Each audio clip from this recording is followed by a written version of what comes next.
Welcome. My name is Steve Rogenstein. I'm your host and also the project director of Honey Bee Watch. I'm joined by a colleague, Rigo Moro, our science director, and this is our second cafe event.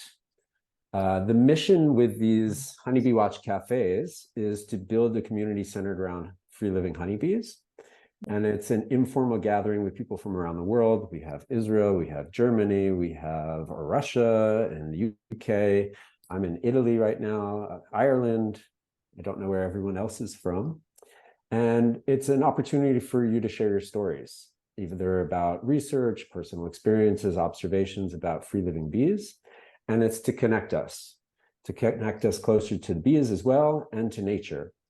And it's to inspire. When we hear other people's stories about their experiences, hopefully it will inspire you to have a deeper relationship with the free-living bees and or nature, and hopefully in the future or now to eventually do our part to conserve these precious creatures. If you would like to give a talk in the future in a cafe setting, you only have to go to our website under events, scroll down, and we have a link to a very simple application form, which you can fill out and we will review. So for those of you who don't know, very, very briefly, Honey Bee Watch is an international coalition tasked with better understanding how and why free-living honeybees are surviving through natural selection with little to no human intervention. If you'd like to know more about the project, you can go onto our website. You have the About page. What's also informative is on our resources page. We have a recorded introduction, a formal introduction about 10 minutes long. Talks about our mission, our vision, our objectives, where we are currently, what events we've done, and what the future holds. So if you'd like, go to our website and get more information there. We also have a resources section that has publications and journals. There are videos, there are lectures. We have recorded past speakers and have posted them from the cafe as well as the symposia. There are event listings. We have future events, we have past events. We did a special event at Blenheim Palace in the UK in April, and we produced a video, very professional, that we just posted. So if you'd like, check that out. And there's more, of course, on our website to explore. Our next guest is from Russia, Ivan Pigarev, which I'm probably not pronouncing correctly. We have a translator, Yana, if you would like, there she is. So I was introduced to Ivan at the Arboreal Apiculture Salon, which is another great group about bees and trees and related topics, if you're not familiar with it yet. They have speakers, many of whom who are here today. And he was sharing information about free-living bees in Russia. He's a tree beekeeper, and we're basically there installing log hives, as you can see in this picture right here, log hives in trees in the forests. And he's going to talk about his experiences with that and also spreading these themes via books that he's translating into Russian. So I'm going to give you, let's say, 15 minutes or so. If you run over, that's fine. He's going to be speaking in Russian. Yana's going to translate it into English, so it may run over. Well, it will run over. So, Ivan, if you're ready, we can see your presentation. Yes. Thank you very much. I am so sorry, but my English not good, and поэтому я буду говорить с переводчиком. That's why I will talk through interpreter. Я немножко расскажу о российском опыте и о том, какие проекты мы реализуем в России.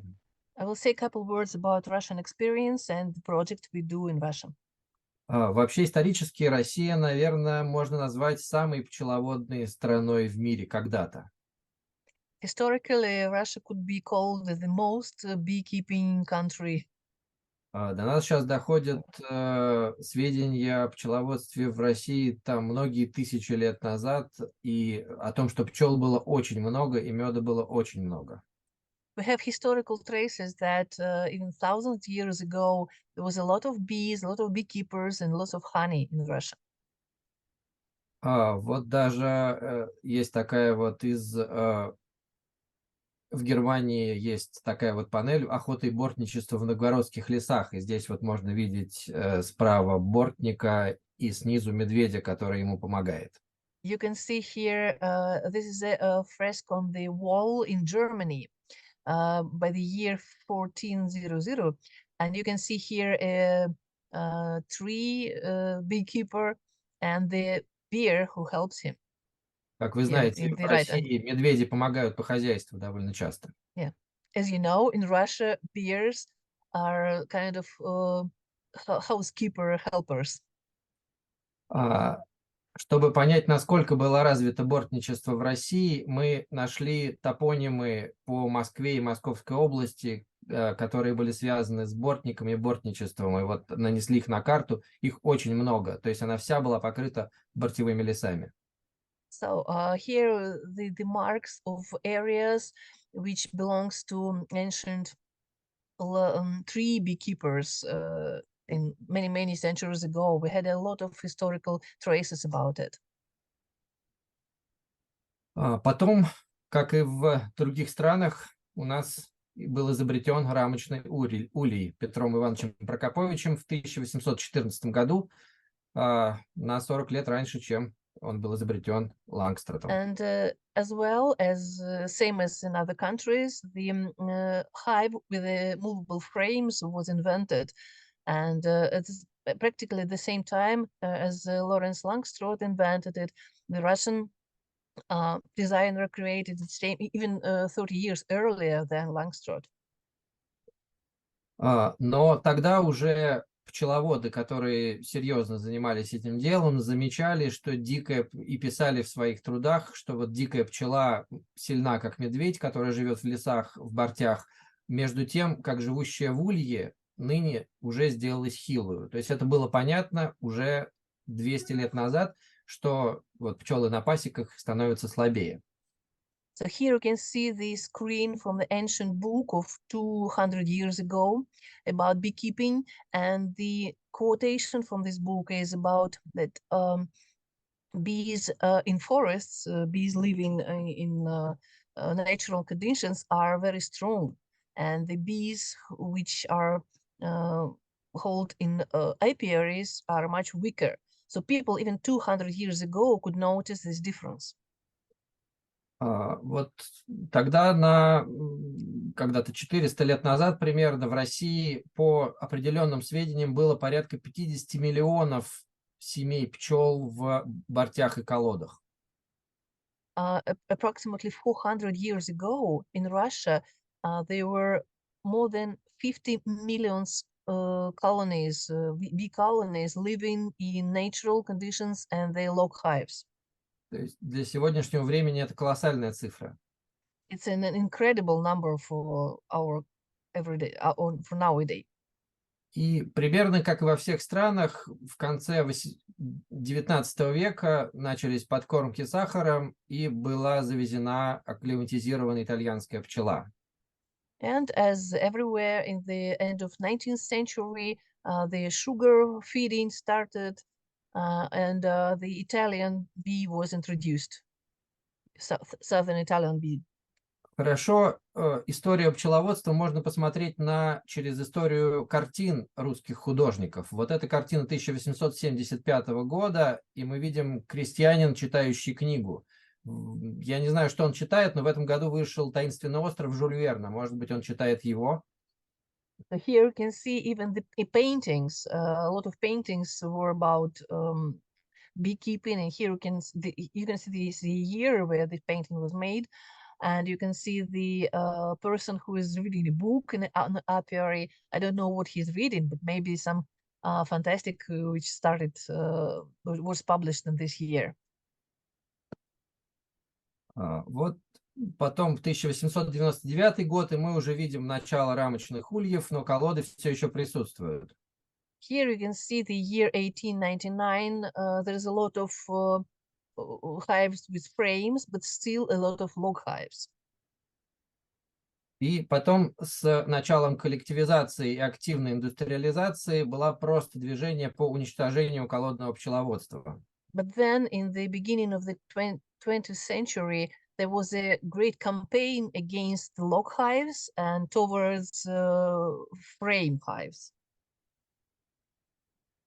Но, к счастью, до сих пор в России сохранилось место, где бортничество и колодное пчеловодство довольно активно поддерживается до сих пор. Это Башкирия, и вот в том числе заповедник Шульганташ. And hopefully and thankfully, in Big Russia, there are still some areas where log hives and free-living bees are quite abundant. К сожалению, Не могу сейчас. Да, говори. К сожалению, бортничество в Шульганташе сейчас больше рассматривается как туристический объект, чем как важная работа по здоровью пчел. This territory of kind of reservation territory for nature containing, but unfortunately they do it more like touristic direction of work than scientific or observing the bees. И большая проблема в России связана с сохранением темной лесной пчелы. And the big problem in Russia is about preserving the dark forest bee. И эту проблему действительно очень сложно решить в связи с очень активным завозом южных пчел в северной территории. And this problem is quite hard to resolve because of the very big amount of southern bees imported to Russia. В том числе сейчас мы стоим перед инвазией клеща Tropilaelaps, который с большой вероятностью довольно быстро распространится по России и в том числе потом пойдет в Европу, поэтому это наша общая проблема. So we have another big common problem coming as the mite Tropilaelaps, which is now standing on the southern borders of Russia, and we expect that very soon it can get into central part and then to Europe.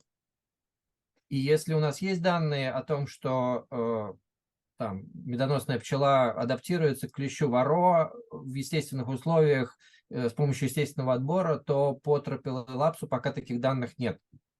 And we have some information and some observations that the bee in natural conditions can successfully live with varroa, but we cannot say it for sure for the Tropilaelaps. Вот такие в том числе делают строения. Раньше вешали колоды не только на деревья, но и ставили вот на таких вот строениях и вот вешали бревна для защиты от медведей. This is kind of apiary in the log hives, where you can see the log hives on the top of this construction, and lower you can see the logs hanging. It's against bears. They protect them from climbing up.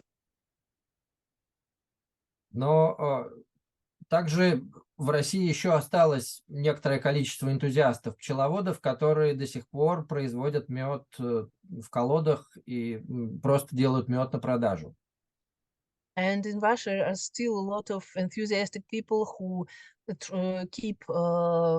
keeping bees in log hives and even sell some honey from them. Их не так много, как хотелось бы, но это сейчас активно развивается. There are not so many as we want, but this is in the process of development.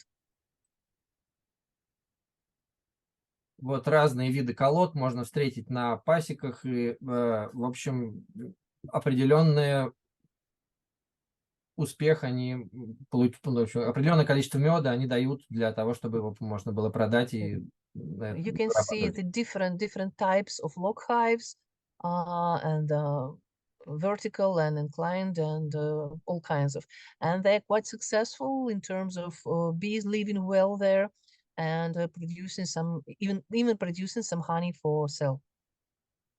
Теперь несколько слов о нашей организации, которая вот решила собрать вместе все данные по этому поводу. Она была организована в свое время Федором Лазутиным. A couple of words about our organization. and our work to put all this information together. Our organization was started by Fyodor Lazutin. Он написал книжку вот «Пчелы в радость», и она была достаточно известна, в том числе на английском языке в Америке. As he wrote a book which is called Keeping Bees with a Smile, or Russian version of the name Keeping Bees for Joy. And this book was published in America and was quite popular there. И вот мы сейчас издали, как раз был первый наш издательский проект, мы издали книгу жизни вот про Федора Лазутина, потому что, к сожалению, в 2015 году он скончался. And we have one of publishing projects is a book about Fyodor Lazutin and about his life and his bees, but because he passed away in 2015. Мы с 2015 года, то есть Федор Лазутин провел первую конференцию по естественному пчеловодству, и с тех пор мы проводим конференции каждый год. Fyodor Lazutin started in 2015, started the conference, annual conference for natural beekeeping, and after that we do those conferences every year. Также мы проводим обучающие семинары и слеты по естественному пчеловодству, в том числе по колодному пчеловодству, и обучаем людей изготавливать колоды практически. And we do a lot of events and workshops and master classes and seminars about beekeeping, natural beekeeping, designing and producing log hives, etc. Естественно, мы довольно много занимаемся изучением науки и попытками как бы улучшить ситуацию с апиологией в России, которая находится, к сожалению, на очень плохом уровне. And we try to do our best in terms of developing the science about bees and all this apiology, because this is quite poor in Russia for now. В 2021 году мы сняли такой наш программный фильм «Точка возврата», который был, основная тема которой – это антропогенное влияние на пчел вот, и необходимость возврата пчел в их первоначальную среду обитания. And in year 21, we created a movie. It's our contextual movie, The Point of Return. It's a movie about bees, and the most idea is the human effect on bees is so damageful that it's time, and it's urgent time to do something in bringing bees back to natural conditions of living. Этот фильм был очень успешным, и сейчас его посмотрело уже более 1 миллиона человек без всякой рекламы, и огромное количество отзывов идет о том, что это очень важная работа была. Это вот кадры со съемки этого фильма. This movie was very successful, was watched by more than by 1 million people without any advertising. And these are the shots from the movie. Мы сделали, для фильма мы сделали интервью с теми учеными в России, которые тоже занимаются пчеловодством, и в том числе связанные с восстановлением той самой среднерусской пчелы. And we included into the movie a number of interviews with the most famous people who are also about creating natural living conditions for bees. И мы очень хотели бы, чтобы вот возвращение среды обитания для медоносных пчел, возвращение их в леса и создание им той среды обитания, которая была уничтожена, стало бы таким большим общероссийским проектом. И поэтому мы сделали сайт, посвященный этой теме, и сделали пилотные вот места, где это было уже реализовано. So we want this idea and this work about bringing bees back to natural living conditions to make it a national project. And as a beginning, we started this work in several areas of Russia. Потому что основная проблема для пчел в лесу – это просто отсутствие дупел. Потому что большие деревья просто вырубаются, и дуплистых деревьев не остается. И вот такие ситуации можно встретить в лесу. Because the most important problem for bees in the forest is the lack of trees with holes where they can live successfully. So that's why you can find in the winter such a picture like that, like previous. И поэтому в случае, если есть хорошие деревья и квалификация, то можно вот делать борти, то есть искусственные дупла для пчел. So if there are appropriate trees and good qualification of a people, they can create these artificial hollows in trees. Или же создавать искусственные дупла и поднимать и вешать их на дерево. Вот такие вот мы Or делаем.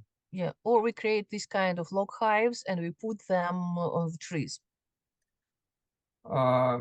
Большое спасибо Тому Силли за многочисленные исследования по тому, какие же должны быть наиболее удобные дупла, и мы воспользовались всеми советами и стараемся сделать дупла, исходя из необходимых параметров.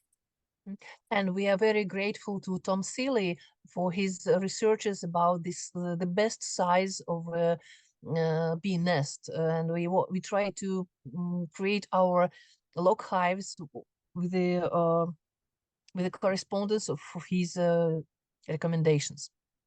Тут вообще надо сказать, что один раз меня вот на одной из западных встреч спросили, а кто ваш российский Том Силли? И я сказал, что Том Силли у нас один на всех, к сожалению. I was once asked on the international conference, do you have your Russian Tom Seeley in Russia? And I said that unfortunately we have only one Tom Seeley for the whole world. Вот ряд таких вот колод. На данный момент мы с нашей командой повесили где-то более, наверное, в районе 200 колод на деревья. And here you can see the samples of the log hives which we put on trees. And for now, it's approximately 200 log hives are already made and are already Вот мы positioned on the trees. обычно используем вот такое вот крепление, такую вот большую железную петлю, которая просто вешается на сук, а снизу колода крепится к дереву для того, чтобы не качалась. Это очень удобно, и нам очень нравится такой способ. We usually use this kind of putting the log hives with this metal wrap, which is very firm and substantial for this kind of putting it up. Часть колод мы заселяем бессотовыми пакетами или роями. We try to inhabit these log hives with swarms.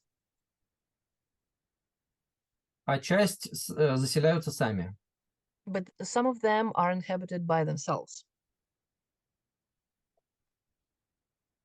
Вот. И уже есть опыт о том, что многие пчелы живут и 3-4 года в колодах на деревьях вполне устойчиво. And we have already some observations that some colonies live for 3 or 4 years quite successful. Вот это самозаселившаяся колода. Это, конечно, This log всегда, когда hive она заселяется сама, это особенно приятно. was self-inhabitant. It's the special pleasure when the bees choose this nest for themselves. Также мы очень много занимаемся с детьми, чтобы, начиная с самых молодых, молодых ногтей, волос, я узнаю, что там, впитывать любовь к пчеле именно с точки зрения ее естественной жизни, а не как машины для производства меда. And we do a lot of programs for children, trying to put into their minds the ideas about bees in their natural life and natural conditions, but not as bees as the machine for honey production. Также один из наших проектов – это помощь пчелам, ну вот, диким роям, то есть некая такая информационная система по информации о диких роях, чтобы можно было их снять и быстро поселить в нужное место, We have чтобы не уничтожили. Another project of helping the wild swarms, monitoring the swarms and the network of helpers who watch, and if there are any swarm, we could help them and take it away and give them a nest, not to protect them from elimination. И особенно приятно, что вот мы сейчас начали наши издательские проекты, и вот в том числе нами уже изданная книга «Чего хотят пчелы» прекрасных авторов Сьюзен Айландс и Жаклин Фриман.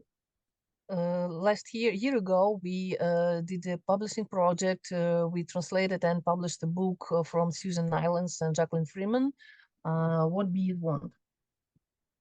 Эта книга пользуется большим успехом, у нее очень хорошие отзывы, потому что она действительно очень правильно позволяет мыслить. То есть она для молодых пчеловодов настраивает правильная мысль какую-то.